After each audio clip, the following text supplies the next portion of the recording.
Race number 7 is where we stop first, and Golden 60. He's a last start winner, of course, beating Romantic Warrior in the Stewards Cup in that terrific field. Romantic Warrior is a 4-time winner from 4 starts, course and distance. Torbjorn Diamond, he's placed 2 from 6 over 2,000 metres. He ran 4th behind Romantic Warrior in the Hong Kong Cup on International Day last time. Ka Star, he's yet to win past 1,600 metres. Money Catcher faded badly in the Centenary Vase last start, but he goes from the 1,800 to the 2,000. Glorious Dragon has his 3rd start for Pierrong, and Panfield should be better suited by the distance of this week's race being 2,000 metres after running 7th in the Stewards Cup last time. Speed map here, Paul. It's expected to be good. We know Money Catcher likes to go forward. Ka Star likes to go forward. Golden 60 and Romantic Warrior are going to both get perfect chances on the speed map. Yeah, it's interesting because you've got Torbjorn Diamond and Romantic Warrior. Now, Torbjorn Diamond has sort of been in front of Romantic Warrior in the past, but they're stablemates, so they're not going to fight for the positions. They'll let each other sort of go in. Glorious Dragon and then Panfield, I think, will go towards the back in the small field. Look, I think it's going to be a good pace because if they crawl, it's going to go into Golden 60's hands, and I think they'll want a good pace.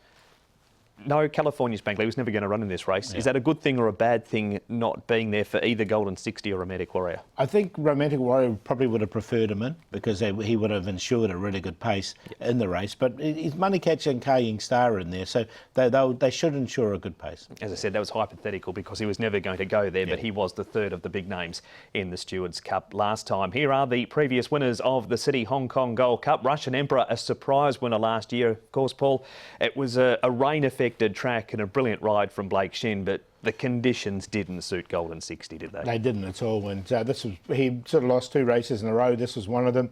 But he did win it the year before. Time Warp Exultant, and Time Warp sort of made it his own, didn't he? Won 2 out of 3 years. Yeah, Tony Cruz, a great record in the race recently. He will have Ka Star for James McDonald drawn barrier number 7. But we are going to hear from Vincent Ho. He, of course, rides the champ Golden 60. How much are you looking forward, first off, to this weekend? Obviously, there's this big clash between himself and Romantic Warrior. Plenty to look forward to on Sunday. Yeah, definitely. Romantic Warrior obviously proven very, very good in the 2000, which could be very hard to beat. But of course, it's one of the best horses in Hong Kong again. And race together is gonna be fun and exciting. It certainly should be fun. It certainly will provide us with plenty of excitement. Going back to his win last time in the Stewards Cup, now he has got the beating, of course, of Romantic Warrior, but that was very much in your backyard over a mile. That race, Vincent, I imagine you couldn't have wanted it to go any smoother, and the way he won was very impressive. Yeah, of course he, had 2 good horses in front of us, and just could outsprint them in the final quarter. So yeah, it won very well, and it pulled up very well. Track work's been very well. So yeah, hopefully he can also do the same in 2000. I know it's probably easy to say on the back of a defeat, but last time out's victory, as far as an overall performance goes, where does that rank in your mind? Because he's done it more often than not. Last time out, he was visually so impressive. Would that be right up there with probably some of the best of his performances? I think it's one of his best. We can't say the best, but of course it makes it looks really good, because we're competing with another 2 great horses in Hong Kong. So, but obviously, I think he has done a lot, sort of best races before as well. Yeah, definitely one of the best as well. You mentioned his track work, Vincent. He's also had a recent trial. Looked like a pretty easy trial. Did he come through that A-OK in your mind? Yeah, that day we just go easy because it's not too far off from last race, so you can just let him stretch his leg a bit.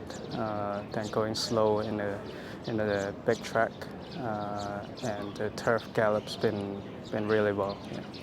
He's an older horse now. He's a 7-year-old. 2,000 metres, I mean, you're taking on a very good one over 1.25 miles, but do you feel now as he's got older, this is potentially where he's going to be best suited over a little bit further? Yeah, it could do. You know, it can still produce that sprint if everything was like before. So 2,000 is not really a problem for him. But of course, the other, you know, Romantic Warriors is really good. So we'll see how it goes. There he is, Vincent Ho on Golden 60. If you'd like to hear from Karis Thiessen on Romantic Warrior, Karis is on Hong Kong Direct this week. It's on the website hkjc.com. Click on audio and video. You can also meet Super Sunny Singh, who lines up in the Classic Cup. Nick ventured down to Chris Stables to meet him. Here's the Stewards Cup here, Paul. Golden 60 in behind the leader, Romantic Warrior outside of him. 4 starts, 2,000 metres, Romantic Warrior. Won the Derby, the QE2, the Jockey Club Cup and the Hong Kong Cup on international dates. Quite a lineup. Yeah, and this is his distance. Now, in saying that, Golden 60's 2 from 3, and the other time he failed was on a wet track. So, look, the way this race was run really suited Golden 60. I think there's no doubt Golden 60's got the better sprint on the 2.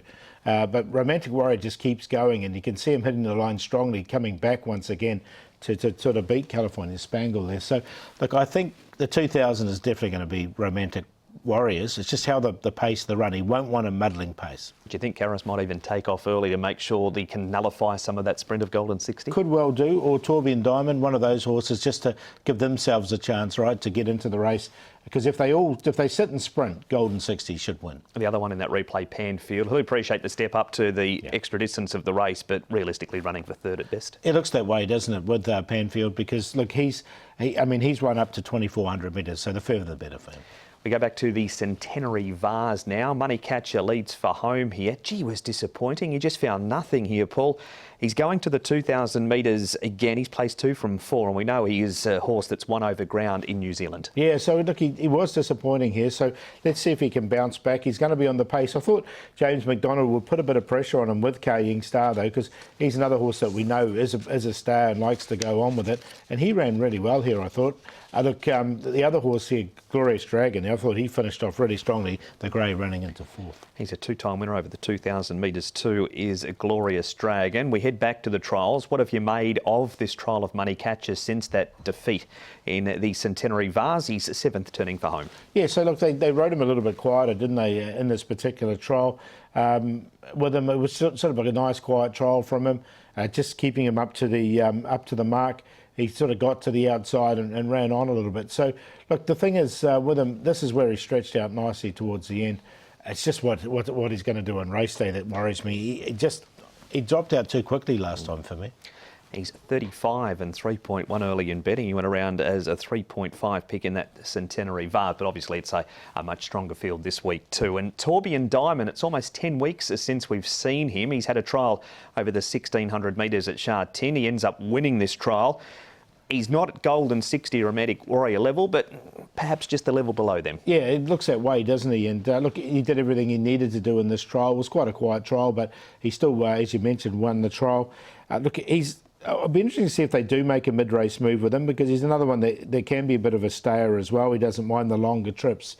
And I thought that the trial was good enough. So we'll see where he finishes up. I did put him in, but I put him in a very minor line. He's had 6 goes over the 2,000 metres for 2 seconds and 2 fourths. So he hasn't been too far away. But a win from Tourbillon Diamond will be a massive surprise on Sunday. Yeah, it's 1 to beat 2, 2 to beat 1. It's which way you want to go, I think, with these 2 top horses here in Hong Kong. At the prices, you'd go Golden 60 because he's at 240 versus 150. But I thought Romantic Warrior over the 2,000 metres just might have the wood on Golden 60. There's not much between them. It could either go the other way. So 2 to beat 1, 1 to beat 2. I went 2 to beat 1. 6 Glorious Dragon and then Tourbillon Diamond. 2, 1, 6 and 3 in the end. Same top 4 as Paul, just swapped the last 2 around. It is Romantic Warrior just on his 2,000 metre record. He's going to have to be perfect to beat the champ, though. As Paul said, he has won 2 from 3. Had an excuse the time last year when he didn't win when it poured with rain. 2 Romantic Warrior, 1 Golden 60. 3 Tourbillon Diamond is consistent. He has won 3 from 22, but he's always lurking around the money. And Glorious Dragon, he should be back to peak fitness now, having had those 2 runs back. And he was sneaking home nicely in the Centenary Vase. Steps up in trip, which he is proven at. 2,000 metres. So 2, 1, 3 and 6.